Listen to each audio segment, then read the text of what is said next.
mais bien. Salut les gars, j'espère que vous allez très bien. Aujourd'hui je vous retrouve pour une vidéo un peu plus sérieuse que d'habitude parce que je vais vous parler d'hyperhidrose. Alors je rentre dans le sujet comme ça, directement j'ouvre la porte, salut. J'ai pas de fuite à cette blague. En gros l'hyperhidrose c'est un terme médical. Dedans il dit, sur Wikipédia il dit terme médical, donc je vais dire terme médical pour dire que tu transpires tout le temps de certaines parties du corps et c'est pas une transpiration normale, c'est une transpiration excessive. Et bah je souffre de ça depuis que je suis née quoi. Je vous en avais déjà parlé dans une ancienne vidéo et aussi dans une story Insta et j'ai remarqué qu'il y avait pas mal de gens qui étaient aussi dans le même cas que moi. Donc du coup bah j'ai décidé d'en faire une vidéo parce qu'il n'y a pas énormément de personnes qui en parlent et je sais qu'avant j'aurais bien aimé qu'une personne que je kiffe sur les réseaux ait la même maladie que moi parce que bah ça aide de se dire qu'on n'est pas seul à avoir ça et qu'on est normal. Bref, du coup si ça vous intéresse c'est parti. Alors je vais vous lire déjà la définition exacte de hyperhidrose pour que comme ça vous puissiez déjà bien savoir que je dise pas de bêtises. Alors l'hyperhidrose est un terme médical désignant une sudation excessive touchant 1 à 3% de la population. Il en existe deux types, l'hyperhidrose primaire d'origine génétique et localisée à seulement certaines parties du corps, donc ça c'est moi ce que j'ai, et l'hyperhidrose secondaire due à d'autres pathologies et ou addictions et qui peut être localisée et généralisée sur l'ensemble du corps. L'hyperhidrose enchaîne des conséquences psychologiques et physiques et sociales. Elle est ainsi responsable de plus d'un quart des cas de phobie sociale. De plus, les malades qui en sont atteints présentent des difficultés dans le cadre professionnel. 20% d'entre eux n'ont pas pu suivre la carrière qu'ils désiraient en raison de celle-ci et la moitié sont sujets à des dépressions. Voilà, très joyeux. Donc du coup je vais vous raconter un peu moi comment j'ai vécu ça, est-ce que j'ai trouvé des solutions ou pas. Spoil, non j'en ai pas trouvé, j'ai toujours les mains moites et les pieds moites. Donc voilà, alors moi déjà faut savoir que je me souviens pas genre vivre sans ça. Genre j'ai pas de souvenir de quand j'avais 2 ou 3 ans tu vois, donc je peux pas te dire ouais à 2 ans quand je marchais par terre ça faisait des traces de transpi. Non, je me souviens pas exactement, mais c'est vrai que dès le plus jeune âge je m'en souviens. Notamment j'ai des souvenirs quand par exemple aux fêtes de famille, j'avais quoi, j'avais peut-être 10 ans hein, même pas hein. On jouait aux cartes genre et je vais mettre des gants pour pas tremper les cartes parce que sinon je trempais les cartes, c'est dégoûtant et du coup les cartes elles gondolaient. Pareil je me souviens au collège quand je passais des examens et tout, de base on avait des buvards pour les gauchers ou je sais pas quoi pour pas que ça fasse baver l'écriture. Moi je m'en servais pour pas que ça fasse gondoler la feuille, sauf que je faisais gondoler le buvard qui faisait gondoler la feuille. Bref, j'ai toujours eu ça depuis que je suis tout petite. Putain non, j'en parle et c'est bon, j'ai les mains qui suent. Donc voilà, ça a toujours été là chez moi. Au début ça me saoulait, mais pas plus que ça parce que je sais pas, j'étais petite tu vois et par rapport à ma famille, les gens ils se moquaient un peu de moi mais bon, voilà quoi, je trouvais des solutions et tout. Et c'est quand je suis rentrée au collège en fait que ça a commencé à devenir chiant parce que forcément t'es au collège, tu deviens un peu plus grand, tu fais un peu plus attention au regard des autres, t'as un cercle d'amis qui s'agrandit, t'as beaucoup plus de personnes qui te voient, qui te jugent et tout. Donc c'était un peu gênant. Je m'en souviens la première fois que j'ai eu un copain, j'avais trop peur de lui tenir la main. Je déteste dans tous les cas tenir la main des gens tu vois. Je sais plus quel âge j'avais, je devais avoir 13-14 ans. Tu sais t'as un mec, tu te balades avec lui, tu lui tiens la main normal et genre moi je voulais pas. Des fois ça arrivait tu vois et je sentais que je transpirais dans sa main et j'avais trop honte et je me disais mais qu'est-ce qu'il pense dans sa tête là? Est-ce qu'il trouve ça dégueulasse? Comment? J'ai trop honte, j'avais trop honte. J'en parlais à mes parents et tout et on savait pas quoi faire. Franchement ouais ça me saoulait mais je trouvais pas de solution. Jusqu'au jour où on avait vu en gros que ça existait des séances de, j'ai aucune idée de comment ça s'appelle, attendez je vais aller voir, ionosphère je crois que c'est ça, exactement. Horrible, la ionosphère. Horrible, j'en ai que des mauvais souvenirs. Donc en gros ça existait des personnes, tu allais dans leur cabinet, tu prenais un rendez-vous par semaine je crois, si je dis pas de bêtises, ou tous les 2 jours, bref c'était très récurrent. T'allais chez eux pendant 1 heure et tu plongeais tes mains dans un bac d'eau dans lequel au fond il y avait un espèce de truc en fer où tu branchais des pinces et les pinces conduisaient de l'électricité dans l'eau qui allait dans tes mains. Bref c'est une machine de guerre le truc et du coup ça faisait des picotements dans les mains, ça faisait des trucs électriques je sais pas quoi qui devaient du coup arrêter la transpiration. Enfin franchement je me voyais pas aller faire ça chez quelqu'un puis 1 heure comme ça, t'es comme ça tu fais rien, c'était surtout ça. Genre vraiment t'as les 2 mains plongées comme ça et j'ai les pieds moi aussi donc j'avais aussi, en fait je devais faire les mains puis les pieds et c'était trop chiant. Je me disais mais qu'est-ce que je vais aller faire plusieurs fois par semaine chez quelqu'un juste comme ça à rien faire dans son cabinet. C'est vraiment super chiant. Du coup mon père a trouvé la machine pour les particuliers, donc il a acheté la machine, je me souviens qu'elle coûtait super cher, je sais plus exactement combien mais elle coûte cher, faudrait que je vais vous la chercher après. C'est vraiment la machine de tortue, quand je la vois là rien que d'en parler ça me fait des frissons dans les mains. Bref du coup on a acheté la machine et donc franchement je saurais pas vous dire quand ça a été mais je pense que ça devait être vers genre 2016. Donc la machine est arrivée, j'ai réussi à trouver l'appareil de torture. Oh mon dieu, des souvenirs d'horreur. Donc ça c'était le boîtier.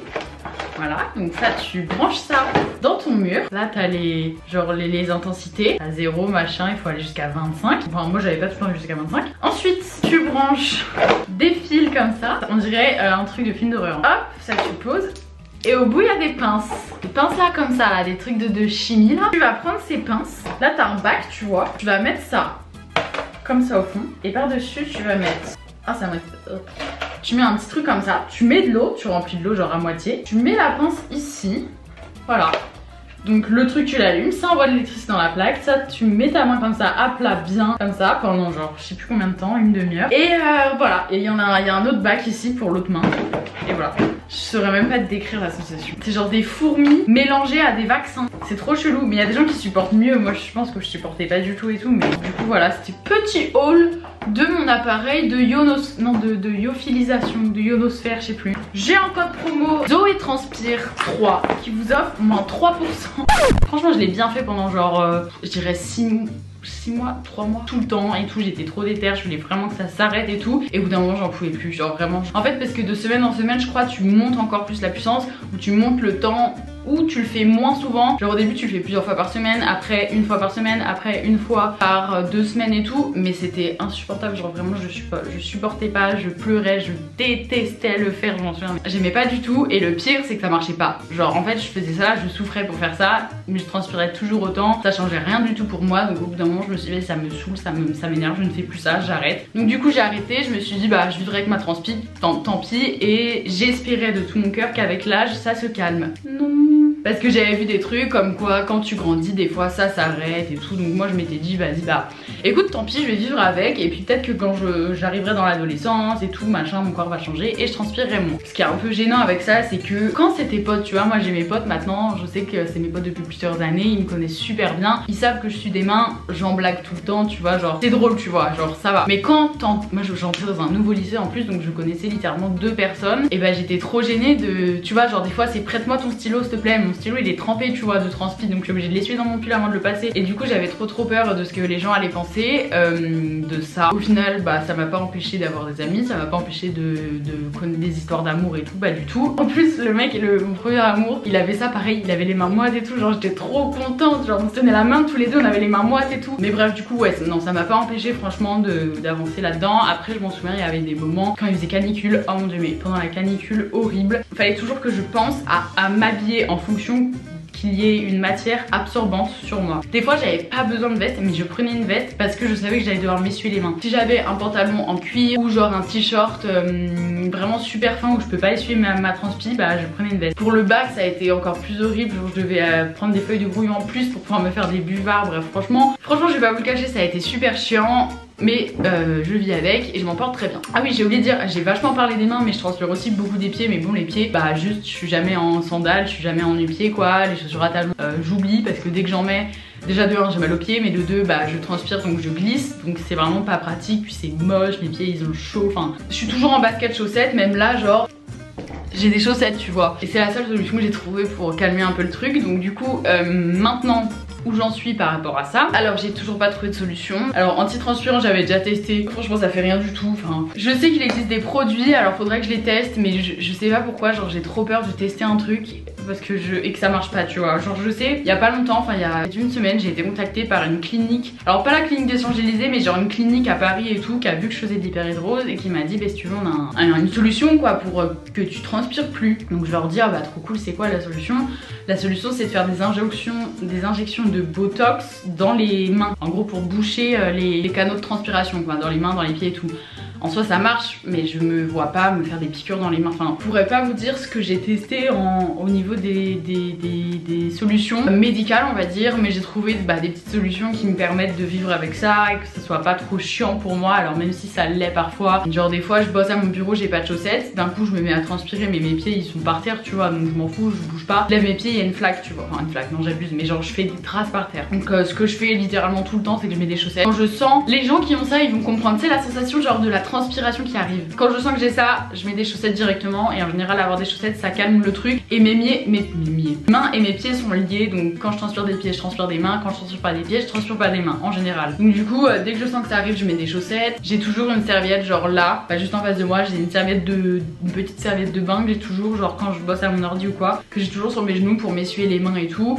Quand j'étais en cours du coup bah ouais je prenais des buvards, je prenais des vêtements pour sécher mes mains et tout. Et puis sinon en vrai de vrai ce qui m'a beaucoup aidé aussi c'est que je m'en fous du regard des gens, tu vois, genre je sais que j'ai ça, peut-être ça dégoûte des gens, alors les gens qui n'ont pas ça et qui sont dégoûtés, sachez qu'il n'y a rien de dégoûtant, genre vraiment c'est humain. Je peux comprendre hein, même moi des fois ça me dégoûte un peu de prendre des trucs quand il y a la transpiration des autres dessus, mais en soi quand il réfléchit c'est pas dégueulasse, tu vois, genre c'est pas comme s'il avait craché dessus. Et c'est ça en fait qui est un peu gênant, c'est que les gens pensent que c'est dégoûtant et ils sont grave en mode ah mais c'est mouillé. Je m'en souviens un jour j'avais prêté mon téléphone à quelqu'un et genre bah il y avait des gouttes dessus parce que je l'avais dans les mains avant et il m'avait dit ah mais c'est mouillé. Faut avoir beaucoup d'autodérision là-dessus moi je trouve, parce que bah de toute façon tu vis avec, donc à moins que tu trouves une solution miracle, mais bon bonne chance, bah voilà quoi. Mais c'est vrai que j'aimerais bien quand même régler ce problème, mais je me vois pas vivre sans, genre je me dis si je transpire plus ça sera plus moi, genre tu sais ça fait grave partie de moi en mode ma transpiration et je sais pas, c'est pas possible en fait. Oh oui, un truc trop gênant aussi quand j'étais en conduite accompagnée, enfin quand je faisais mes heures de conduite, ma phobie en fait je voulais pas m'inscrire parce que j'avais trop peur de conduire et genre de transpirer sur le volant. C'est ce qui est arrivé, genre vraiment les premières heures de conduite. Mais le volant il y avait des gouttes qui dégoulinaient et vous savez vu que c'est une voiture qui est conduite vraiment tous les jours, les gens ils ont pas forcément les mains propres quand ils mettent dessus, donc il y a un peu de poussière, de saleté qui s'accumule. Avec ma transpire ça faisait des gouttes marron, c'était trop gênant. En plus des fois tu sais quand tu fais un faux mouvement il prend le volant après moi, genre il prenait le volant, il était trempé le truc, je voyais que je faisais des traces avec les mains, je me disais oh my god, mais après je pense qu'il n'y a pas que moi qui est comme ça, mais bon au final j'en suis pas morte les gars hein. En vrai cette vidéo elle apporte pas grand chose parce que je donne pas de solution, je voulais juste vous raconter un peu ce qu'on vit pour que les personnes peut-être qui vivent pas de ça, enfin qui souffrent pas de ça, j'aime pas dire souffrir mais qui n'ont pas ça, se rendent compte que bah c'est super chiant quand même d'avoir ça au quotidien. Vraiment je vous jure hein, en 24 heures je dois avoir 20 heures où j'ai les pieds moites et les mains moites. Et puis aussi je voulais faire cette vidéo pour que bah, les gens qui souffrent d'hyperhidrose ne se sentent pas seuls. Alors c'est pas que de l'hyperhidrose moi c'est les pieds et les mains, mais ça peut être les aisselles, ça peut être le corps entier, ça peut être le dos, j'en sais rien, vraiment il y a plein de parties du corps différentes. Donc voilà, en tout cas n'hésitez pas à me dire en commentaire si vous souffrez de ça, si vous avez des expériences, des anecdotes à raconter, si vous avez trouvé des solutions. Vraiment on va dire que là c'est vraiment la vidéo des mains moites. Et puis si cette vidéo vous a aidé aussi, enfin venez on discute en commentaire et je serai ravie de tous vous répondre et de voir ce que vous avez vécu vous aussi. Voilà, si tes amis, si ton mec, je sais pas qui te rejette à cause de ça, c'est que c'était pas les bons. Ils doivent t'accepter avec tes défauts et tes qualités. Donc s'ils acceptent pas ta transpiration des mains, et bah toi et ton eau sur les mains vous leur dites bye bye. Donc voilà, je vous fais plein de bisous et je vous dis à la prochaine pour une autre vidéo. Bisous.